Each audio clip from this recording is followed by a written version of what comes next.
ವಿಶ್ವಚೇತನ ಉತ್ಸವ. ಇದು ಕಂದಗಲ್ ಉತ್ಸವ. ಕಂದಗಲ್ಲ ತಾಲೂಕಿನ ಇಲಕಲ್ಲ ವಿಶ್ವಚೇತನ ಶಾಲೆಯ 16ನೇ ವಾರ್ಷಿಕೋತ್ಸವದ ಉತ್ಸವವನ್ನು ನೋಡಿ ಕಂದಗಲ್ ಉತ್ಸವವನ್ನು ನೋಡಿದಂತಾಗಿದ್ದು, ಈ ಶಾಲಾ ವಾರ್ಷಿಕೋತ್ಸವ ಕಾರ್ಯಕ್ರಮ ರಾಜ್ಯ ಮಟ್ಟದಲ್ಲಿ ನಡೆಯುವ ಪ್ರತಿಷ್ಠಿತ ಟಿವಿ ಚಾನೆಲ್ಗಳ ವೇದಿಕೆಯತೆ ಅತ್ಯಂತ ಅದ್ದೂರಿಯಾಗಿ ಕಾಣುತ್ತಿದ್ದು, ಇಲ್ಲಿಯ ಶಿಕ್ಷಣವೂ ಕೂಡ ಮೌಲ್ಯಯುತವಾಗಿದ್ದು, ಸ್ಥಳೀಯರು ಈ ಸಂಸ್ಥೆಯ ಉಪಯೋಗ ಪಡೆದುಕೊಳ್ಳಬೇಕು. ಈ ಕಾರ್ಯಕ್ರಮ ಸುವರ್ಣಾಕ್ಷರದಲ್ಲಿ ಬರೆದಿಡುವಂಥ ಕಾರ್ಯಕ್ರಮವಾಗಿದೆ ಎಂದು ದಿವ್ಯ ಸಾನ್ನಿಧ್ಯ ವಹಿಸಿದ್ದ ಸುವರ್ಣಗಿರಿ ಸಂಸ್ಥಾನ ಮಠದ ಪೂಜ್ಯ ಶ್ರೀಮ ನಿ ಪ್ರ ಡಾಕ್ಟರ್ ಚನ್ನಮಲ್ಲ ಮಹಾಸ್ವಾಮಿಗಳು, ಸುವರ್ಣಗಿರಿ ಕಂದಗಲ್ಲ ರುದ್ರಸ್ವಾಮಿ ಮಠದ ಶ್ರೀಗಳು ಹೇಳಿದರು.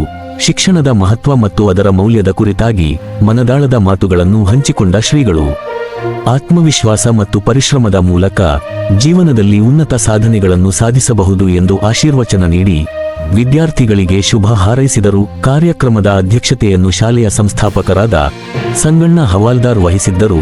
ಕಾರ್ಯಕ್ರಮದಲ್ಲಿ PLD ಬ್ಯಾಂಕ್ ಹುನಗುಂದ ಮಾಜಿ ಅಧ್ಯಕ್ಷರಾದ ಶಿವಣ್ಣಗೊಂದಿ, ಹುನಗುಂದ ವಿಜಯ ಮಹಾಂತೇಶ್ ಬ್ಯಾಂಕ್ ನಿರ್ದೇಶಕರಾದ ಮಹಾಂತೇಶ ವಾರಿ, ಹುನಗುಂದ ಸಾಯಿ ಶಿಕ್ಷಣ ಸಂಸ್ಥೆಯ ಸಂಜೀವಕುಮಾರ್ ಜೋಶಿ, ಹುನಗುಂದ ತಾಲೂಕ್ ಕ.ನಿ.ಪ ಅಧ್ಯಕ್ಷ ಅಮರೇಶ್ ನಾಗೂರ ಇಲಕಲ್ಲ, ತಾಲೂಕ್ ಕ.ನಿ.ಪ ಉಪಾಧ್ಯಕ್ಷ ಪತ್ರಕರ್ತ ವೀರೇಶ್ ಶಿಂಪಿ, ವೈದ್ಯರಾದ ಡಾ ಈಶ್ವರ ಅರ್ಮನಿ, ಬಸವೇಶ್ವರ ಬ್ಯಾಂಕ ಕಾರ್ಯನಿರ್ವಾಹಕ ಲಕ್ಷ್ಮಣ ಗಂಗಾಮಾತ, ಮೌನೇಶ ಬಡಿಗೇರ, ಸಂಸ್ಥೆಯ ಮುಖ್ಯ ಗುರುಮಾತೆ ರೇಷ್ಮಾ ಗಾವಡಿ ವೇದಿಕೆಯ ಮೇಲೆ ಉಪಸ್ಥಿತರಿದ್ದರು.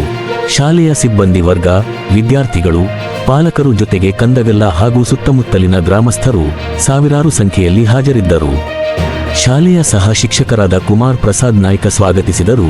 ಕುಮಾರಿ ನಂದಿನಿ ನಾಯ್ಕ ವಂದಿಸಿದರು. ಕುಮಾರಿ ಭವ್ಯಶ್ರೀ ಭಂಡಾರಿ ನಿರೂಪಿಸಿದರು. ವರದಿ ವೀರೇಶ್ ಶಿಂಪಿ, ರೂರಲ್ ನ್ಯೂಸ್ ಕಂದಗಲ್.